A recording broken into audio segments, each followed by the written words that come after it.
Mass travel begins this evening for an extended Chuseok holiday that begins tomorrow. We go live to one of the busiest transportation hubs in the country. In a rare move, North Korea publicly unveiled its uranium enrichment facility. Leader Kim Jong-un has ordered the ramping up of the regime's nuclear capabilities. A private crew has become the world's first civilians to perform a spacewalk, led by a SpaceX mission. It's September 13th, 6 p.m. in Seoul. This is Newscenter. Thank you for joining us. I'm Yoon Jung-min. On the eve of the 5-day Chuseok holiday this year, transport hubs are already busier than usual as many people start traveling to visit their loved ones or are setting off on vacations. Now, let's go live to one of those places. Our correspondent Lee Eun-hee is at Seoul Station. Eun-hee, what's it like over there? Jung-min, I'm at Seoul Station, South Korea's busiest train station, serving more passengers than any other in the country. As you mentioned, the Chuseok holiday, spanning 5 days this year, begins tomorrow with the start of the weekend. This means that mass travel across the country is expected to start tonight. So I'm here to show you a glimpse of the scene.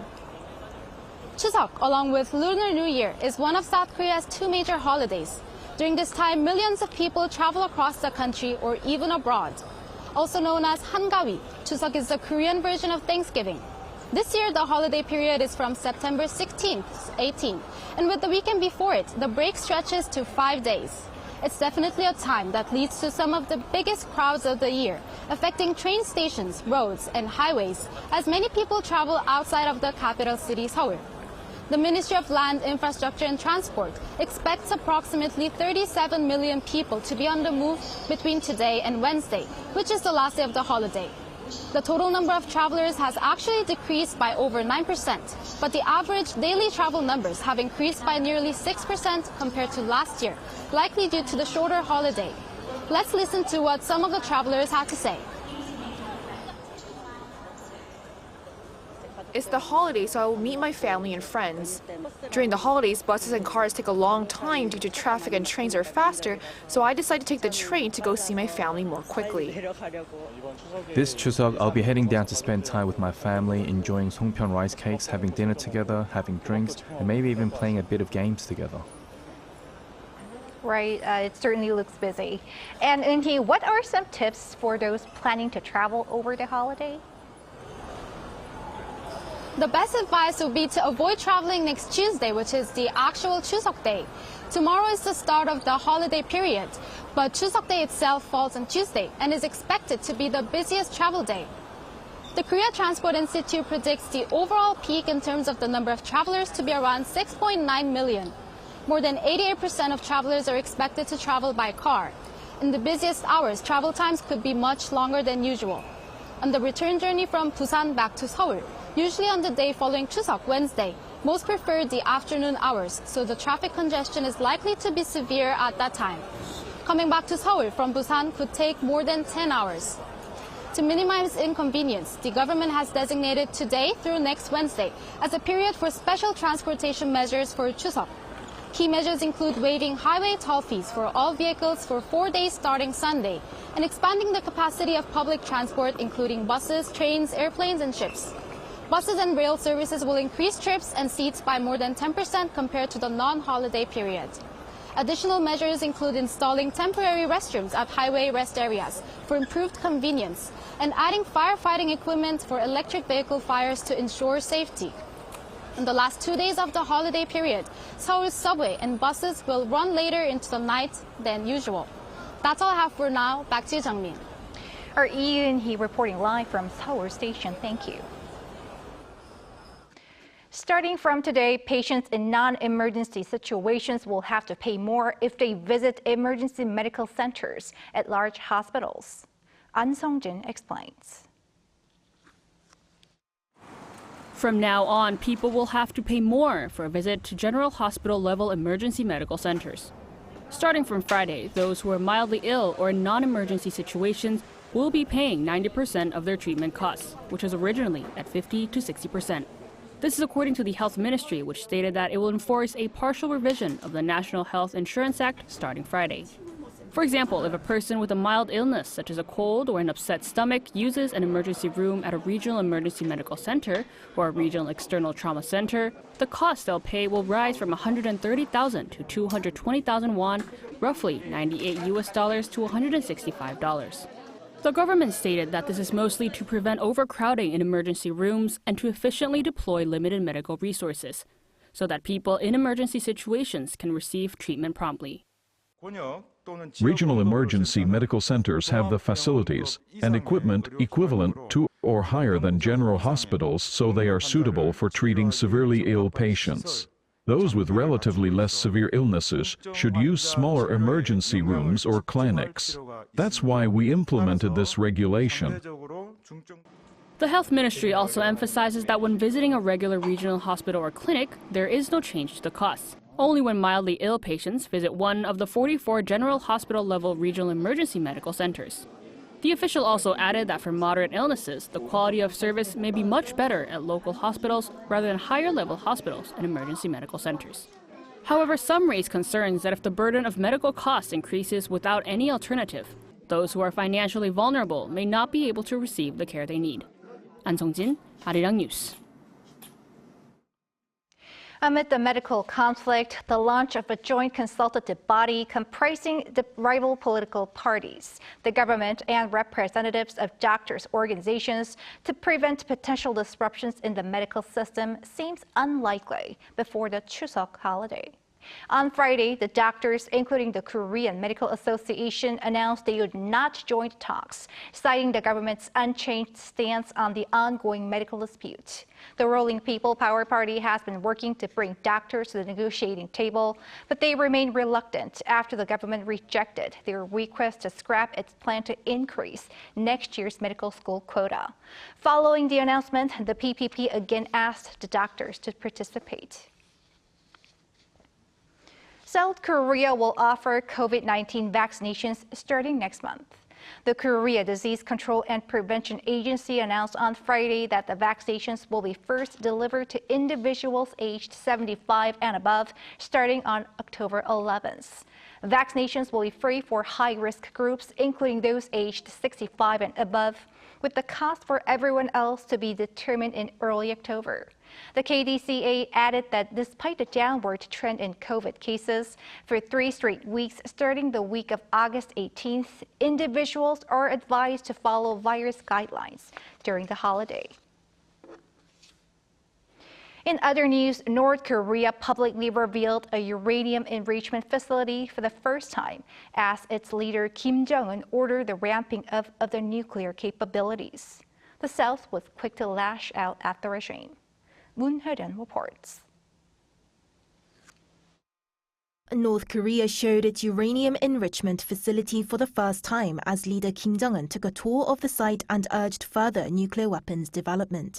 Photos released by the state-run Korean Central News Agency on Friday showed Kim walking past rows of centrifuges that process uranium to be made into nuclear fuel, learning about the operation of its production lines. Kim reportedly said he felt strong just looking at the technology on display and pressed for the need to strengthen Pyongyang's nuclear capabilities. He also outlined a long-term plan to do so. Experts say that the surprise disclosure could serve a number of different purposes for the regime. Firstly, Kim Jong-un seeks to demonstrate through concrete actions that his recent statement about exponentially increasing nuclear weapons was not merely rhetoric. Second, the regime aims to convey that North Korea is prepared to counter any nuclear threat with its own nuclear force regardless of who becomes the next U.S. president in the upcoming election. The KCNA did not reveal when the visit occurred or the location of the facility. South Korea and U.S. intelligence authorities believe that North Korea has uranium enrichment facilities in Yongbyon, North Pyongan province, and in the Kangsan complex near Pyongyang. In a briefing on Friday, Seoul's Unification Ministry addressed the KCNA report. The government strongly condemns North Korea for revealing its uranium enrichment facility and its intent to accelerate its nuclear capabilities and produce material for tactical nuclear weapons. North Korea must understand that neither South Korea nor the international community will ever accept its possession of nuclear weapons under any circumstances. The spokesperson added that any nuclear threat or provocation from North Korea will face a strong response from South Korea and the US, based on the robust alliance and extended deterrence system. 문혜련, Arirang News. The Finance Ministry believes the country's economy is continuing to show signs of recovery thanks to robust trading. Park Kwon-woo has the details. Domestic demand is showing signs of recovery for the 5th straight month in September. That's according to the latest Economic Green Book, a monthly economic assessment report released by the Finance Ministry on Friday. But it's also the second consecutive month the government used the expression gradually to reflect the GDP growth rate for the second quarter, which dropped on quarter. The Green Book says that domestic demand is recovering differently by sector, and that facility investment and the service industry in particular are recovering. But retail sales dropped by nearly 2% on month in July, while the index showing performance in the construction sector dropped by 1.7%. We'll be able to take out the expression showing signs of recovery when retail sales and construction investment increases, as they're all components of domestic demand. While mentioning a boost in private consumption is essential for a recovery, one expert spoke about uncertainties. When the domestic consumption begins to pick up, I think it could have a positive effect upon Korean economy. That, I think, depends pretty much upon the interest rate, how much and how fast interest rate will come down in Korea. The Finance Ministry also points out that recent steady export performances have contributed to the economy showing signs of recovery. Exports saw a rise of over 11% on year in August, mainly due to strong chip shipments. Consumer prices have been stabilizing with inflation last month down to 2% on year due to a drop in international oil prices and the release of newly harvested fruits.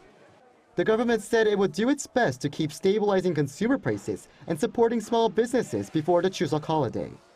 The Green Book also shows that the global economy has been recovering recently due to better trading conditions and changes in monetary policies. And it said geopolitical risks caused by the Russia-Ukraine war and tensions in the Middle East are still factors causing instability. Park Kwon-woo, Arirang News.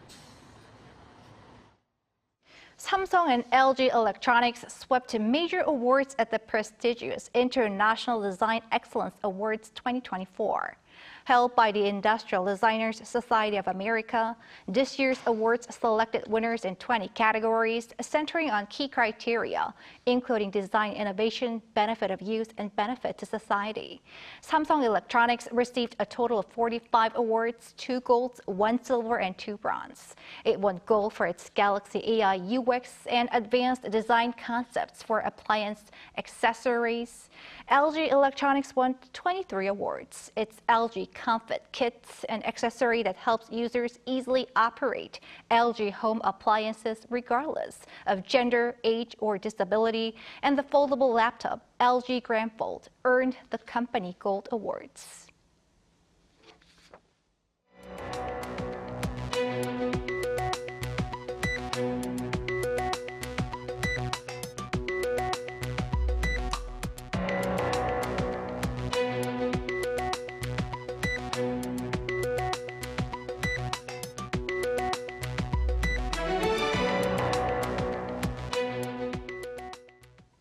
A private crew has made history by becoming the world's first civilians to perform a spacewalk, led by a SpaceX mission. A billionaire from the U.S. acted as mission commander for the team, getting closer to realizing the human race's long-term dream of populating another planet.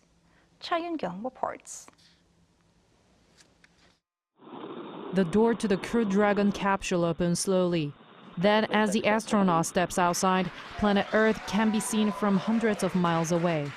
Jared Isaacman, a billionaire and private astronaut from the U.S., successfully carried out the world's first private spacewalk. Back at home, we all have a lot of work to do, but from here, Earth sure looks like a perfect world. Isaacman was outside the capsule for around 10 minutes. After he returned, SpaceX engineer Sarah Gillis took her turn and successfully conducted her mission. The team of 4 private astronauts produced successful results after 2 years of preparation. Their mission was to test new spacesuits for their performance in order to protect astronauts. Last May, Jared Isaacman said that SpaceX is aware that it would need extravehicular activity or EVA suits if it is to realize the long-term dream of populating another planet someday. The mission was personally funded by Isaacman, who, according to Forbes, has a net worth of $1.9 billion. After establishing himself as a renowned pilot and adventurer, Isaacman conducted the first all-civilian mission to orbit the Earth, launched by SpaceX 3 years ago. All eyes are on billionaire Isaacman's next step, who has opened up a new era of private space development along with Elon Musk. 차윤경, Arirang News.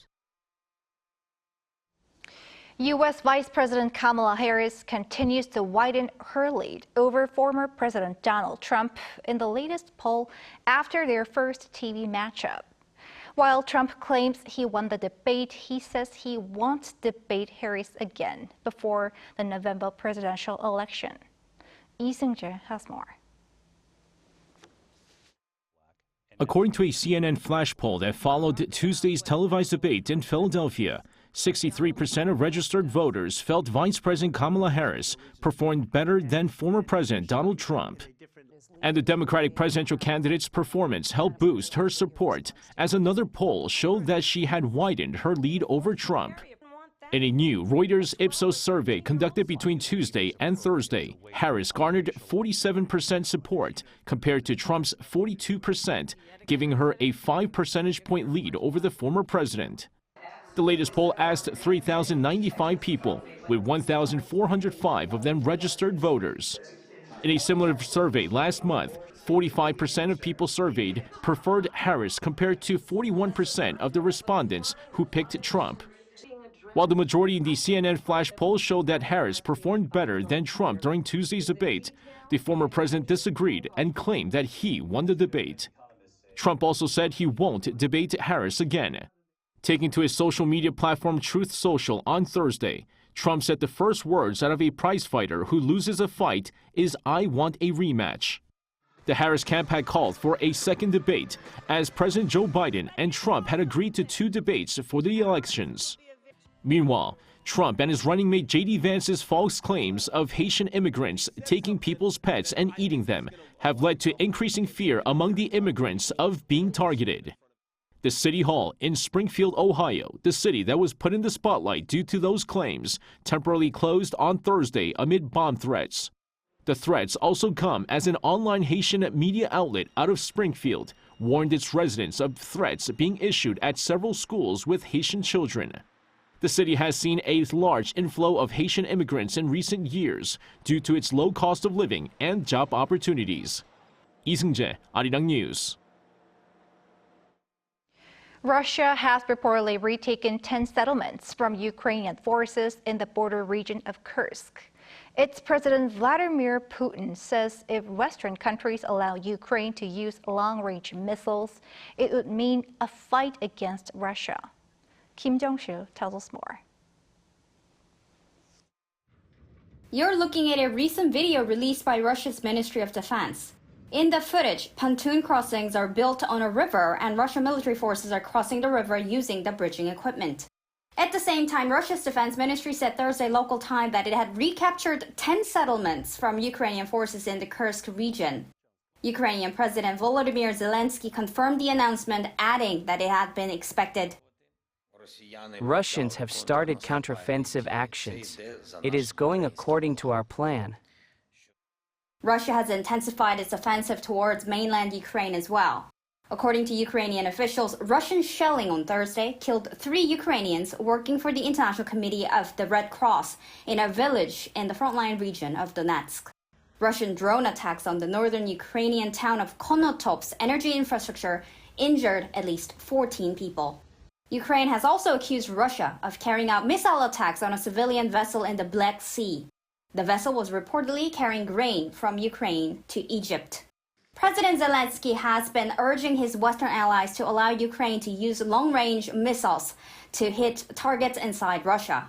The US and UK will likely give a response soon, with Russian President Vladimir Putin already issuing a warning against it.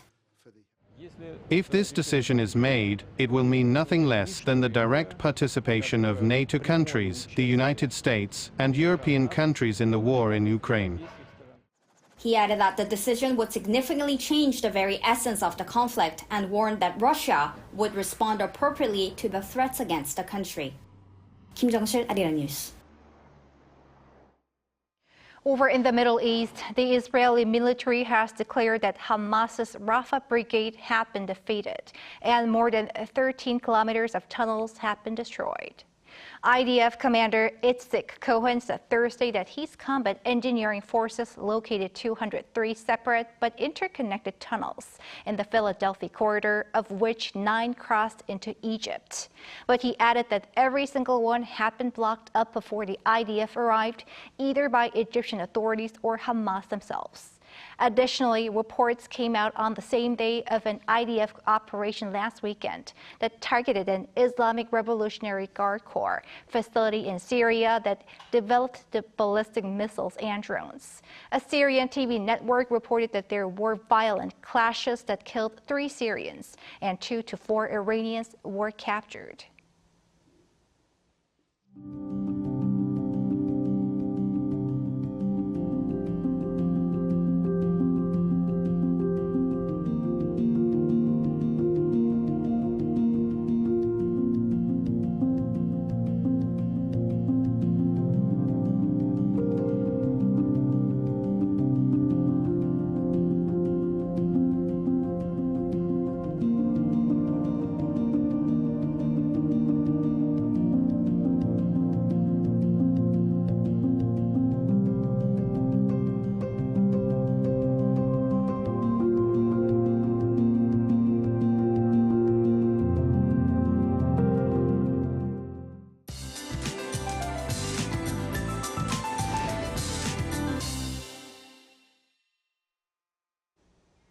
It's currently raining in the Seoul metropolitan area and western parts of Gangwon-do province.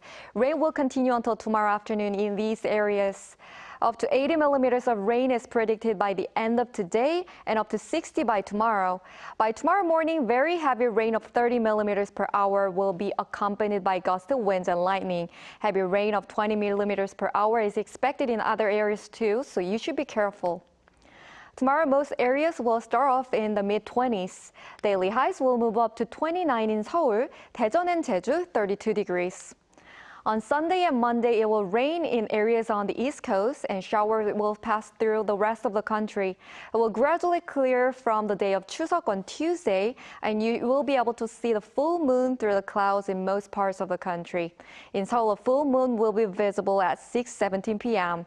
That's all for Korea. Here are the weather conditions around the world.